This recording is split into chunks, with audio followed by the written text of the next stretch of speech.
آگے ایک روایت ہے ضحاک بن قیس سے، وہ فرمایا کرتے تھے کہ یا ایھا الناس علموا اولادکم واہالیکم القرآن فإنه من كتب له من مسلم يدخله الله الجنة أتاه ملكان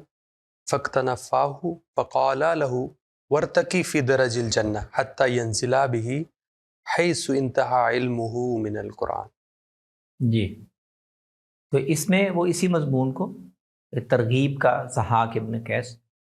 ترغیب کا ایک پہلو شامل کر کے وہ بیان کر رہے ہیں کہ جب قرآن سیکھنے والوں کا یہ مقام اور مرتبہ ہے تو مسلمانوں خود بھی سیکھو جی جی، اور اپنے بچوں کو بھی قرآن سکھاؤ۔ بالکل صحیح، بالکل ٹھیک۔ یعنی قرآن کے حامل کی جو فضیلت اور مقام ہے اس کو اصل میں لوگوں کو ترغیب دینے کے لیے اور تحریض کے لیے وہ استعمال کر رہے ہیں کہ قرآن سیکھنا اتنا فضیلت کی بات ہے، اور ساتھ وہ حامل قرآن کا اکرام کیسے کیا جائے گا اس کے ایک اور منظر بھی بیان کر رہے ہیں بالکل صحیح کہ یہ فرشتے باقاعدہ دو بڑے اکرام کے ساتھ، پروٹوکول کے ساتھ آئیں گے، دائیں بائیں اس کے ساتھ ہو جائیں گے اور اس کو لے کر آگے چلیں گے کہ ہاں بھائی اب قرآن پڑھتے جاؤ اور ایک ایک آیت پڑھو اور ہم ساتھ